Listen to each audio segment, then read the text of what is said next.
Troy Crosby, and 3, Assistant Deputy Minister, Human Resources, Civilian, Isabel De Marti. Thank you, Ms. Yip. Just 1 second, please. Just hold on a second. So I'm moving this motion, and I hope that there is a quick resolution. Just 1 second.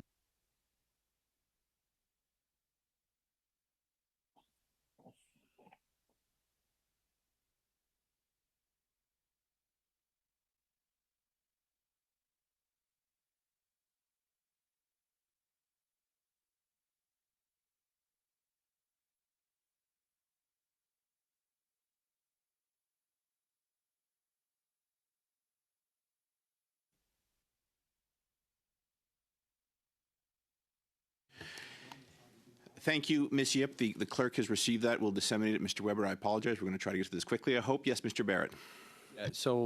This could find easy support here, but we need to amend it to include the minister and the individual, Mr. Yao, if that's how you pronounce his name. It seems to be an easy add. The subject of the motion should be invited to appear as a witness, along with the minister, because in our Westminster system, ministerial accountability is the cornerstone of that. So I'll put forward both of those as amendments to the motion, Chair. Thank you. We're now debating the amendment to the motion. I saw Mr. Julian first, and then Mr. Brock, and then Ms. Khalid. Oh, and their hands are going up all over the place. Mr. Julian, you have the floor. Well, thank you very much, Mr. Chair, and I hope that we can dispense of this quickly, because I have a number of questions for Mr. Weber, and I thank him, of course, for the service of the CBSA agents and members of his union across the country. I'm supporting the motion. I also think the amendment makes sense. I think we can dispense of this rapidly, and hopefully we can move back to witness testimony. Thank you very much. Mr. Brock, then I have Ms. Khalid, Ms. Shanahan, and Madame Secla de Gagné. Yes, Mr. Brock. I'm pleased to hear, Mr. Chair, that the NDP is in support not only of the motion but of the amendment. It was rather disappointing last week that we had Mr. Weber here at committee essentially doing what he's doing today, and unfortunately Liberal members essentially filibustered the time that we had available to hear Mr. Weber, and we had to let Mr. Weber go. At the crux of this is about full transparency and accountability, and I think the motion brought by Member Yip only goes so far, and certainly the amendments, sub-amendments brought by Mr. Barrett certainly close the gap and allow this committee to truly function as a committee and to get to the heart of the matter, because all of them have important information to share, and for that reason I'm in full support of the amendment. Thank you. Thank you very much. Ms. Khalid, you have the floor. Thanks very much, Chair, and I do appreciate the amendments put forward. I think it's important for us to really get to the bottom of an issue and find the right witnesses to do so. However, my thing is that the minister doesn't have any role in hiring at all. I completely agree with Mr. Yao in having them come in and present. So I'm wondering, if it would be more practical for us to just focus on the people that can actually answer the questions, rather than going down a partisan, Liberals are the reason why the whole world is wrong kind of path, and just try to get to the bottom of this by using the Deputy Minister, Mr. Yao, as a witness on this. Thank you very much. Ms. Shanahan, you have the floor. Thank you very much, Chair. And I, too, would just like to reiterate that our objection was not to Mr. Yao. That's certainly not the case. Our objection was the way in which the motion was sprung on us at the last meeting. And I'm glad to see that that this is a more fulsome discussion of what it is that we're trying to achieve here. And I agree as well that, again, in keeping with this committee, which normally does have a work plan, which normally does have a set list of witnesses, which would be the deputy minister and not the minister. And I remember so well NDP, a longtime member, Mr. Christofferson, making that point that we should not let deputy ministers off the hook, that it should be deputy ministers that answer questions in public accounts, because we are dealing with process and not policy. And that if we ever let that go, that would undermine the credibility and the fact-finding of the Public Accounts Committee. So myself too, I agree to invite Mr. Yao, Deputy Minister, but it is not necessary to have the minister. The minister was not involved in this process. Thank you. Thank you. Puis suivant, Madame Sinclair-Desgagnés, vous avez la parole, s'il vous plaît. Ms. Sinclair-Desgagnés. Thank you, Chair. First of all, I would like to say that I still have not received the motion, even by email, so I've not yet seen the exact wording in French. That was the first thing. So before we conclude, we need to be able to read the motion, and I would like to read it in French.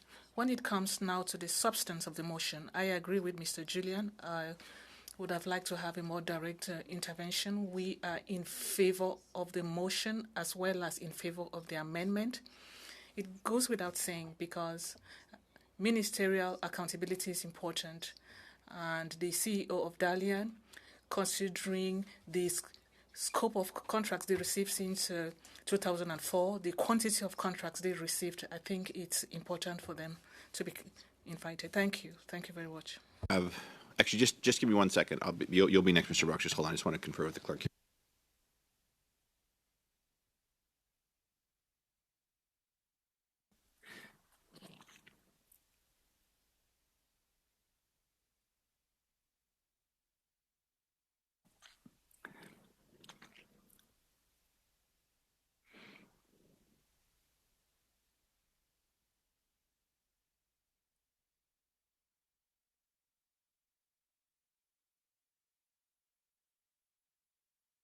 Chair, could I ask for a quick suspension so that Madame Sinclair-Desgagnés can receive the motion in French? Sure, I'll suspend then. Rappel au règlement.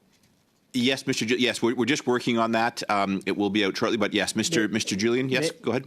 Oui, juste un rappel au règlement. Just a point of order. It's the entire committee which would like to receive the documents in both official languages. It doesn't concern only one MP. It concerns everyone, and it should be clear. I also support the idea that we suspend for as long as the motion and amendment have not been distributed. It's exactly what I wanted to do, and that is what I asked the clerk. So we're working on it right here. So we'll be suspending for maybe 1 or 2 minutes. So we'll suspend now.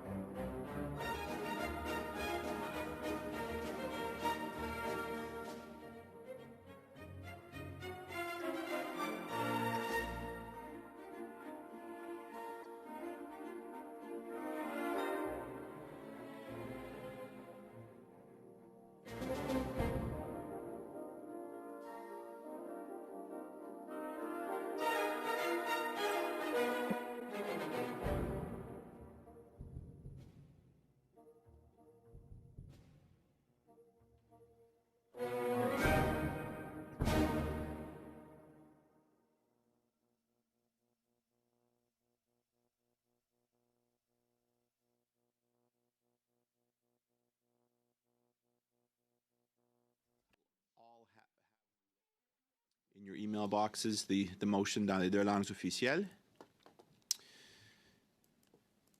The amendment we're debating, of course, is to add the witness Yao along with the minister. And I see Ms. Shanahan has put her hand up, but first I have Mr. Brock. Over to you, sir. Yes, thank you, Chair. I'm listening to my colleagues from the Liberal Party, and it makes me just so curious as to not only in this committee, but pretty much every other committee that is studying this Arrive scam and all the other scams that this Trudeau government is facing, is how quick they are to defend the ministers. They speak about ministerial accountability, but it is hollow words, Mr. Chair. Because at the end of the day, the buck stops with the minister, and the buck stops with just One second, Canada. Mr. Brock. Yes, Ms. Khalid, your point of order. Just going with the rules of this committee, it is not normal for us to have ministers appear before public accounts. No, Ms. Khalid, you're welcome to put your hand up and to raise this. This is not a point of order, and while it is not the practice, nor is it unheard of as well. So I'll turn the floor back over to Mr. Brock. So as I was indicating, Mr. Chair, before the interruption, is that the buck stops with the minister in charge, and the buck stops ultimately with the Prime Minister of Canada. What I have been seeing over the past several months, as we have literally pulled away layer by layer of this proverbial onion to discover the true rot of this particular scam, is that what I'm hearing from my Liberal colleagues is the whole concept known as plausible deniability.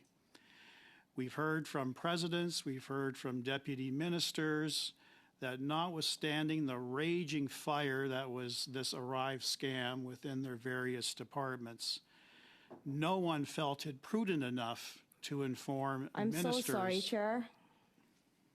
Ms. Khalid, you can be It's sorry all very you want, but what is your unfortunate point of order? Chair, this is a respectful parliamentary committee meeting, and it's not fair for members to be calling other members' names and basically character maligning them. This is absolutely unfair, Chair, and I think that you should have intervened. Thank you very much, Mr. Brock. I'd ask you to get to the point of the intervention addressing the amendment. My point is that the Canadians that I'm engaging with, Mr. Chair, from coast to coast, are wondering why there's this proverbial firewall between the scandal and the government, the Prime Minister and the ministers. So it emphasizes the point even more so that we definitely need to hear directly from the ministers, because all that we're hearing in the House is the ministers repeating the same line over and over and over again. I didn't know, I wasn't informed. That's not good enough, Mr. Chair.